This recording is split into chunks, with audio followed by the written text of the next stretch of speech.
It's a little bit strange that we're gonna prove the quotient rule first. That's not strange. Before we prove the product rule, we haven't done that yet. But we're going to prove the quotient rule using the product rule, and we haven't proven the product rule. Maybe that's not strange to you. That's a little bit strange to me, because whenever we're proving something based on something we haven't proven, it's a little bit sketchy. But as long as we have time at the end of the lesson today, we're going to prove the product rule. For now, you'll have to just take my word for it that the product rule is correct. We did demonstrate that it works with a bunch of different kinds of functions, so it's pretty believable. But anyway, we're going to prove the quotient rule just because it's a bit of a simpler proof. It's very different. We're not proving it from the definition of a derivative. We're proving it just using the product rule. Okay? So what you do is you take, so again, the quotient rule, I mean, we haven't even talked about it yet, but it's when you have the quotient of two functions. So f at x is p at x divided by q at x. So what we're going to do is we're going to take this and turn it into a product by moving q at x over.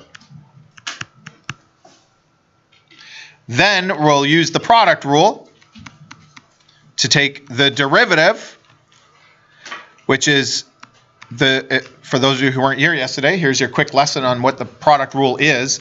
The derivative of the first thing times the second thing plus the derivative of the second thing times the first thing.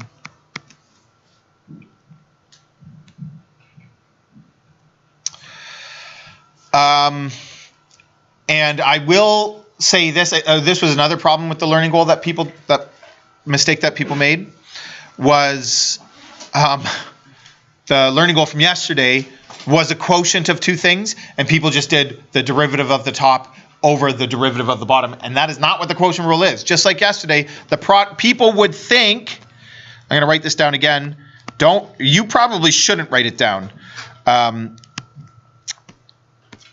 because the danger of you thinking that it's true. If f at x is, actually I'm going to do it really sloppy here, is p times q. If f is p times q, then people think the derivative of f is just the derivative of p times the derivative of q. And this is not true. It's not correct. I think most people know that it's not true. I think the bigger mistake is people don't realize they're looking at the product of two things. They don't realize this is a product rule question once we get deeper into all of this. And you get something like if f is x times x to the fourth or something like that, which could easily be simplified, but people don't realize it's the product and they just take the derivative of each part individually.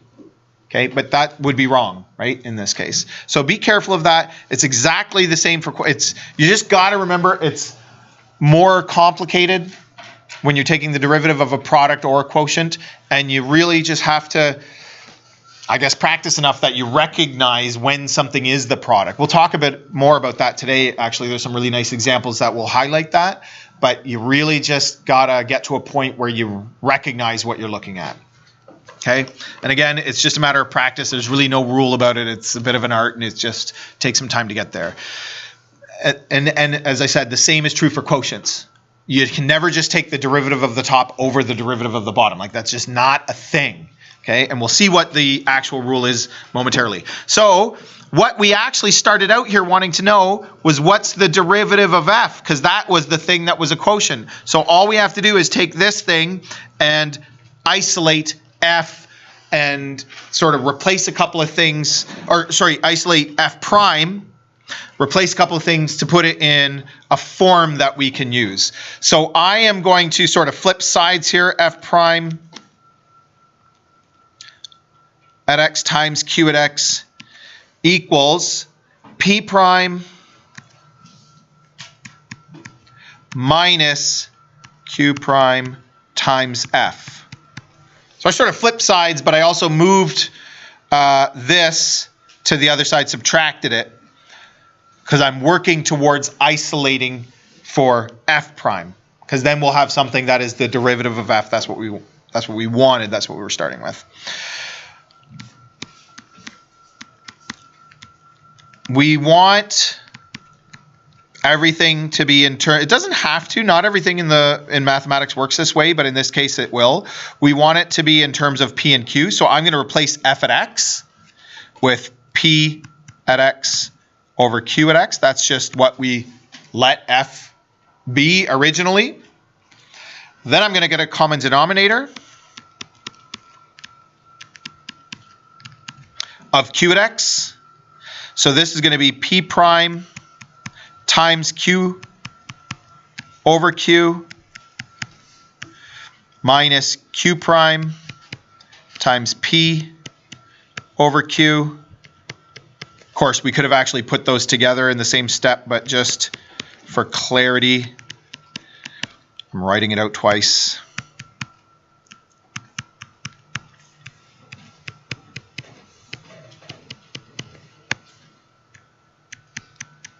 Okay, so common denominator. And actually, we're almost done. So this one is simpler because it's based off of a rule we already have. Now I'm just going to divide both sides by Q. And what that's going to do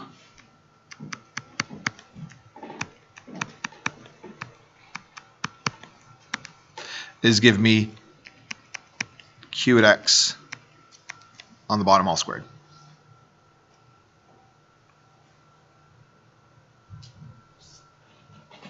And that's it. That's our formula. That's our rule.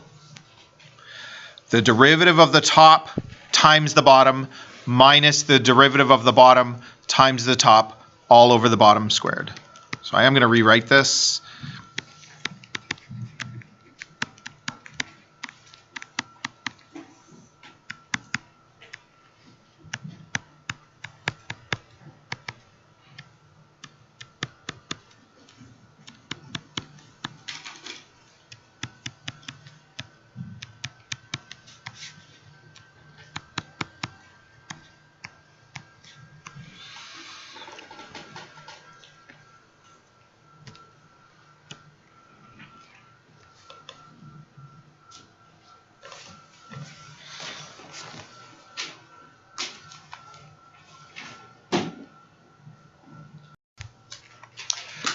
Before we do the product rule, I'm going to talk about the power rule. I'm just going to talk about it. Don't try to write this down. It'll be too much.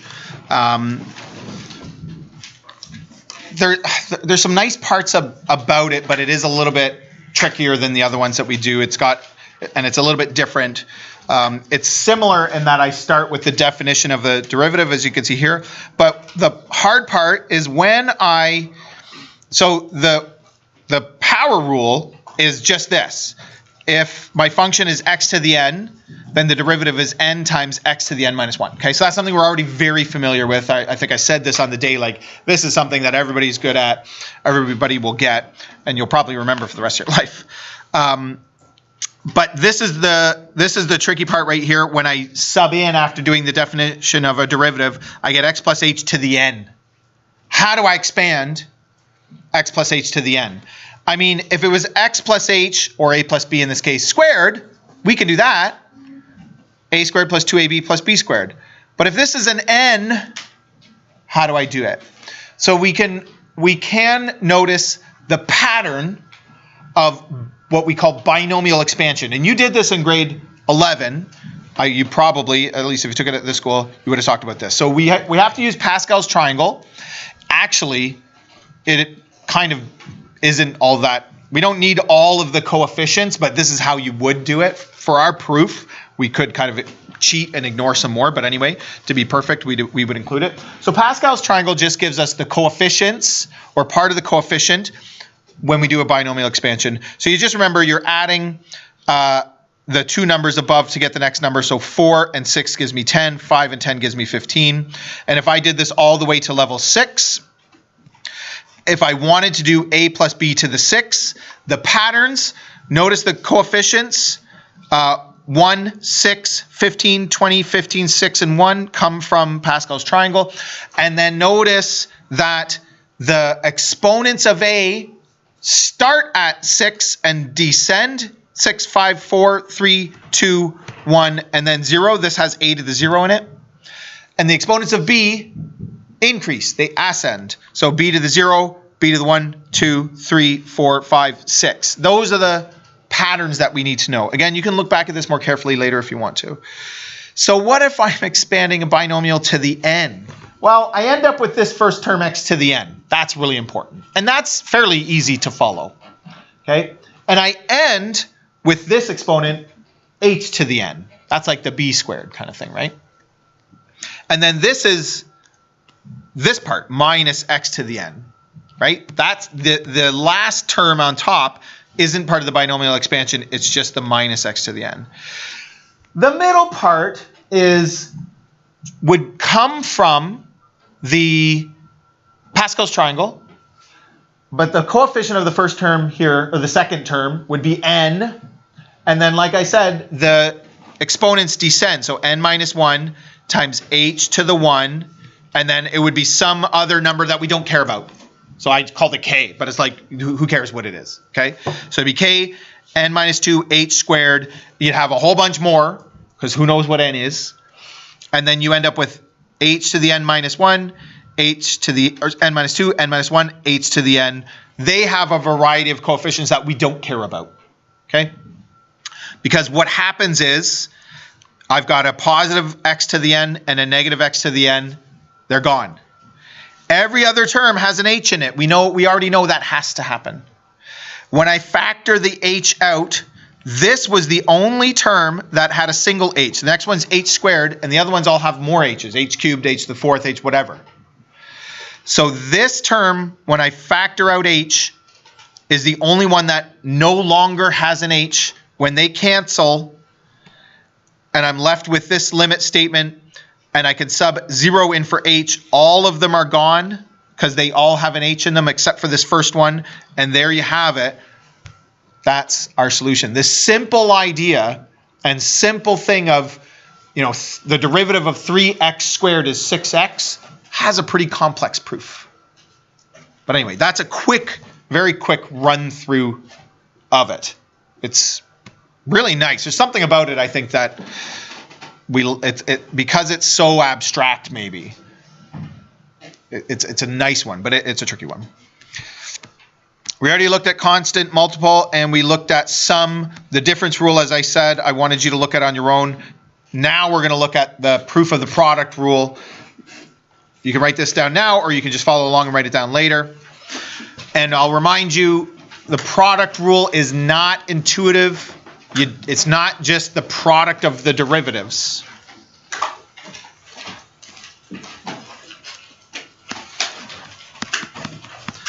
As I said before, when we're doing a formal proof, we always start with something like this.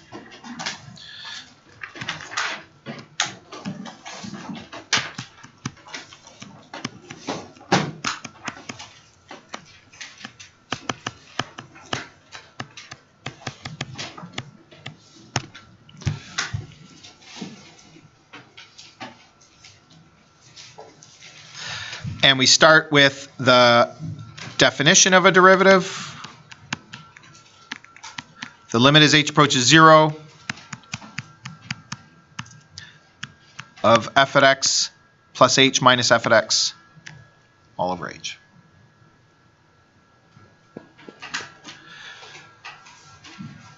All of these proofs start out the same like this, right? You start with your definitions in the beginning.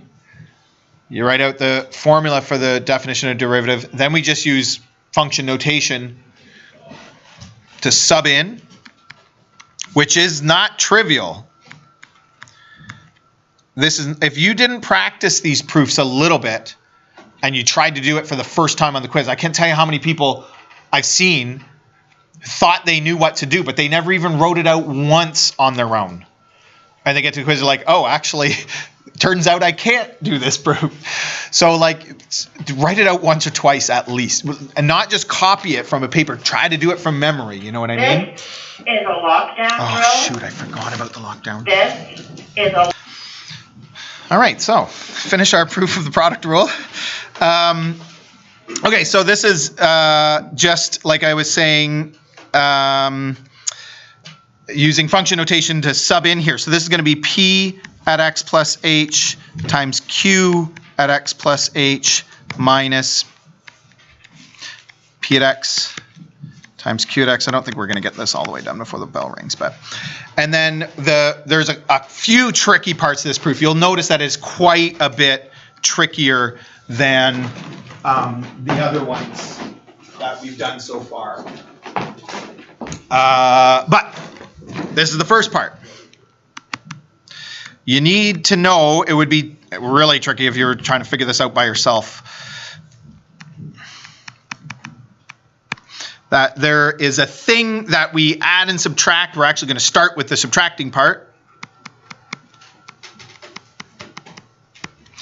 And, you know, this is similar to when you're doing completing the square. That we just do it because it works and it's convenient and it just is the way that it works. But we're effectively adding 0, so we haven't changed anything. And it allows us to simplify this to what we want it to be. Okay, so again, I'm going to do this really quickly.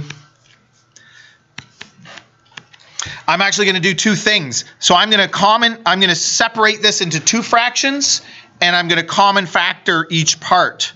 So this ends up being q at x plus h times p at x plus h minus p at x, whoops, over h plus, and I common factor p at x out of the second part.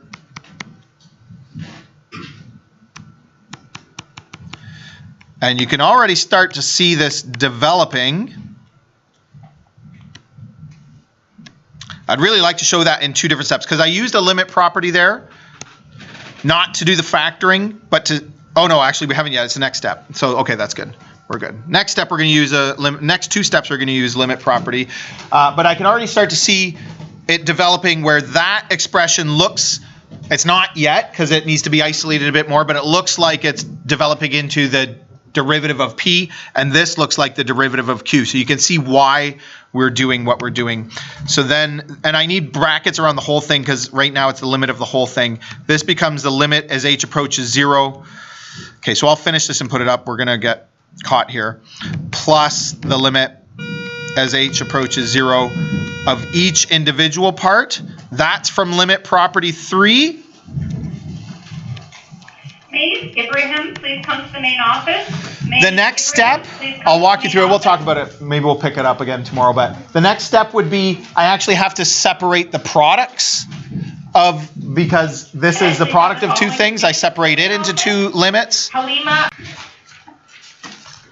So this is where we left off. And I'll try to remind you a little bit. We did this magic thing where we added and subtracted the same thing, and it's very specific, obviously, what you're adding and subtracting, that green part there. So if you were recreating this proof, you would have to just know that that's what you're doing, okay? That special step happens. Then I common factored the q at x plus h out of the first two terms. Again, you want to get them in the right order. Like you want this one to be the one you're subtracting and this one to be the one you're adding. Otherwise, things won't quite work out. So I common factored out the q times x plus h, and I wrote this one out starting to look like the definition of the limit as h approaches, or the definition of a derivative for p. Right? But it's not yet because we got to get the form down correctly first. So we got a couple more steps before we can actually do that. But that's what that's starting to look like. And then when you're recreating these proofs, you want to know what you're working towards. You want to know it should eventually look like this. You know, what does the second last step look like? That kind of thing.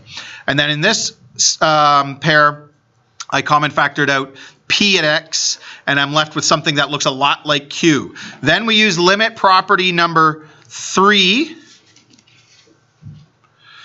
It's actually 4. I don't know why I wrote 3 because I guess that's probably because after we got interrupted by the thing.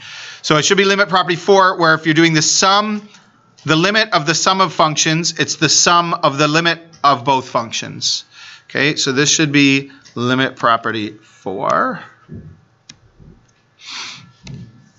And so this works out to the limit statement separate, but it's still q times x plus, x plus h times p at x plus h minus p at x over h plus p at x times q at x plus h minus q at x over h.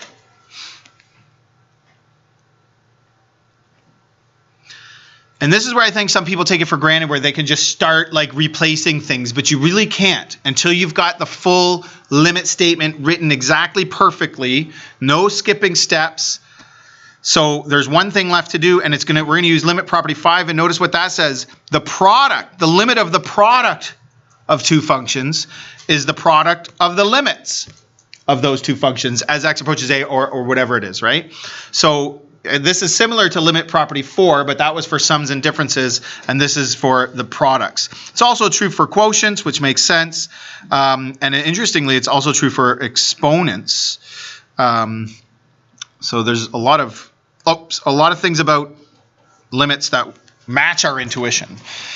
Okay, so this means this is equal to the limit as h approaches 0 of q at x plus h times the limit as h approaches 0 of p at x plus h minus p at x over h plus limit, I'm doing it for both, h approaches 0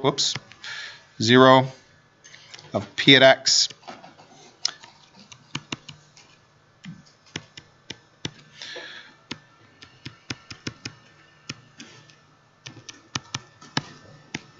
and for this one we use limit property 5.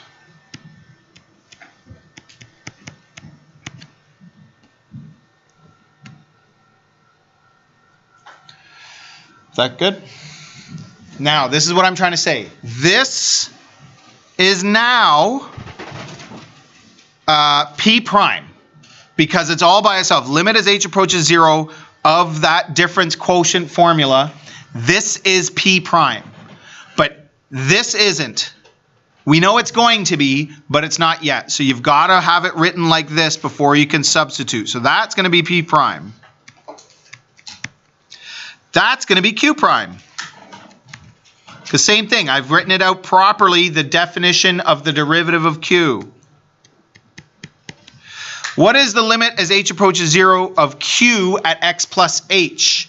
And this might be seem a little bit strange, but I think you'll accept it. I think you'll notice. Can't I just substitute now? That's not indeterminate, right? The problem with this one, looks like I'm missing a bracket there, is it's indeterminate because it's p at x minus p at x, which is 0 over h, which is 0. This is not. It's just the function. So if I sub 0 in for h, I actually get q at x plus 0 times p prime at x. And same thing, this doesn't even have an h in it. So it's just p at x. And I'm just going to rewrite it the way we usually write it.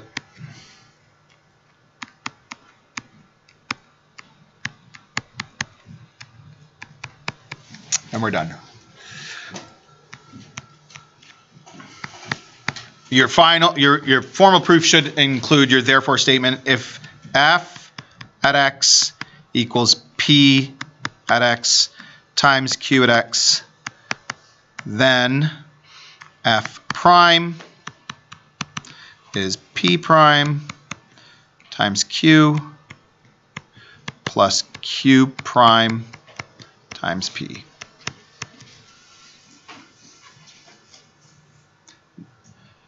I'll put this back up in a second, but don't forget, it also, just because it was yesterday when we started this, it starts with that, right? So we've already said, we've determined, like we have let f, that really should say let, not f, that's weird.